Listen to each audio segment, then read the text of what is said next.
Up a really narrow, sketchy road to this place where you can go fishing, and apparently they will prepare your fish for you for lunch. I didn't film coming up, but I'll film going down. I had to do a small river crossing and some sketchy little, like one of the craziest roads I've driven on now for sure. But we are in the middle of nowhere. It's kind of amazing here.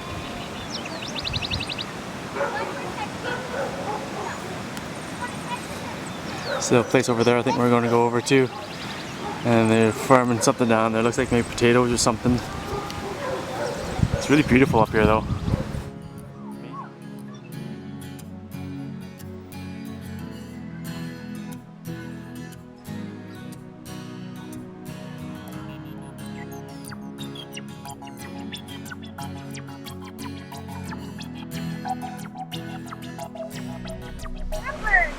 I think this might be the pond here. They've got tubes. They've got tubes everywhere, just water flowing down to make their own ponds, and there's still fishies in there.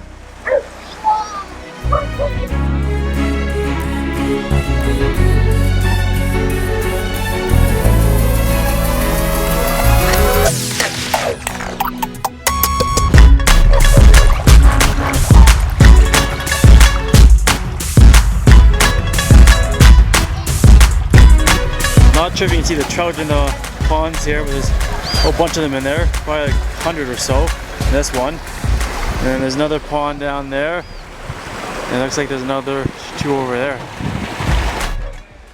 Looks like there's a little place where they would feed you, unless I don't know if they feed farmers, but it looks like they got speakers, so maybe they have little vents here as well. They got farmers down there doing some stuff. It's like a full-fledged farm. They got a few dogs, they got chickens, they got some geese, they had some goats walking around, or lambs. But there's nobody really around. We saw someone walking around, but no one's come out to say anything to us. So I'm not really sure how that's going to go down. Or someone's coming out now. It's kind of funny because everywhere we've been, in the middle of nowhere, there's literally always a small restaurant type place like this. We're probably like 1.5 kilometers off the main road. And I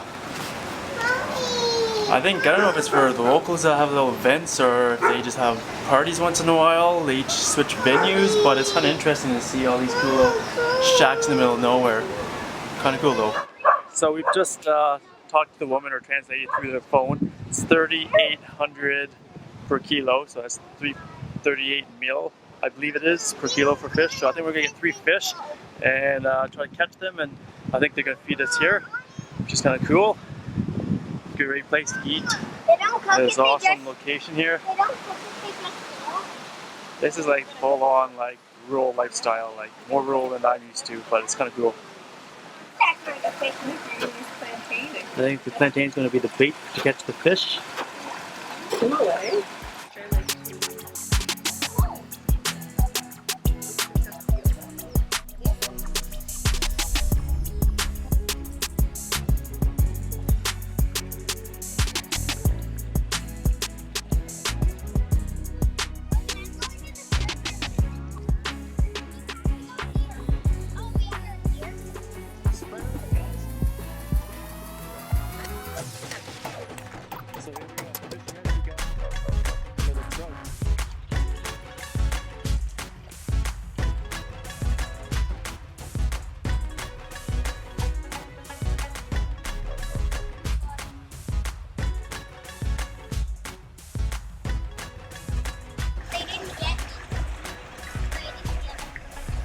Two little fisher people doing her up.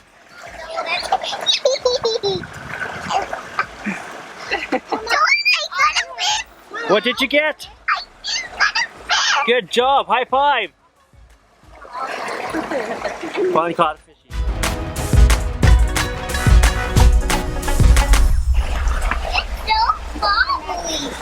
That's your lunch. What? That's your lunch. Bring it over the ledge, quick! Bring it over land so it doesn't get off. Grab it with one hand. Grab this line. I want to hold on. Logan, don't hold on to him. Grab the line like that. There you go. Here, I'll do the picture too. So there's our lunch sitting right there. We got 3 little fresh trouts.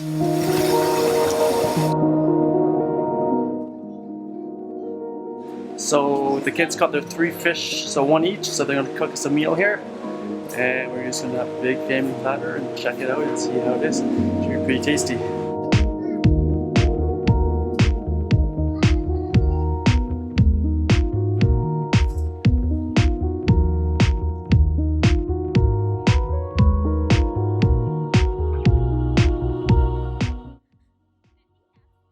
Yeah, Here's the trout here. Mama, can I pick up one of these? Yum. So I think this is the most authentic meal we've had The things. since we've been here in Costa Rica. So good, fresh fried trout that we caught 5 minutes ago. With some plantain, some rice, best tasting rice I've ever had. Fresh coleslaw. I think that's yuca, but not 100% sure. But it's awesome. I'm gonna finish this up and have a nice happy full stomach.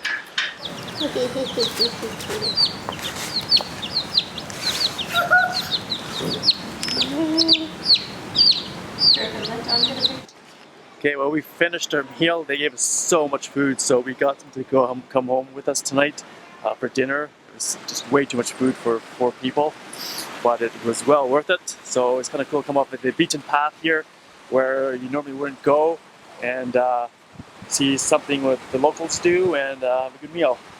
So we're gonna head back to the truck now and make our way back down to our little residence and hang out there for the afternoon, I think.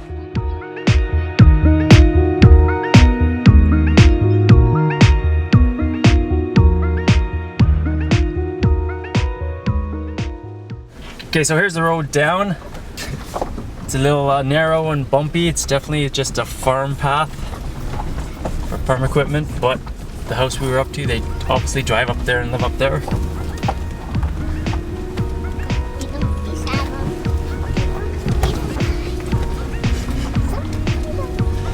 This vehicle definitely is not meant for off-roading. It doesn't have the off-roading type tires you probably want.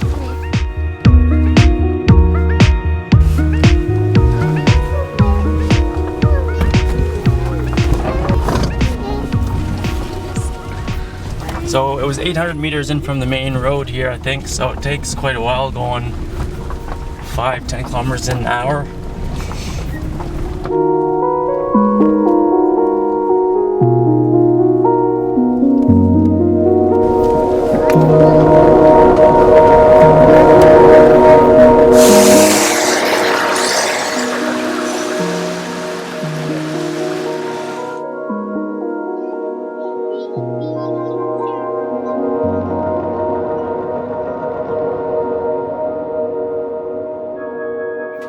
Okay, we're coming up to a river crossing.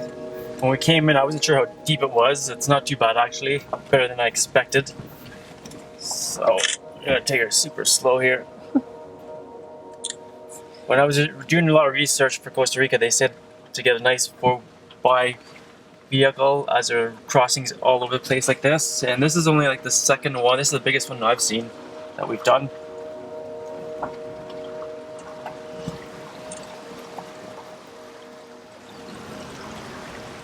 There we go, we survived the river crossing. We did it. Yay! And so this bridge we're coming up to is pretty sketchy. Yay, yay, yay!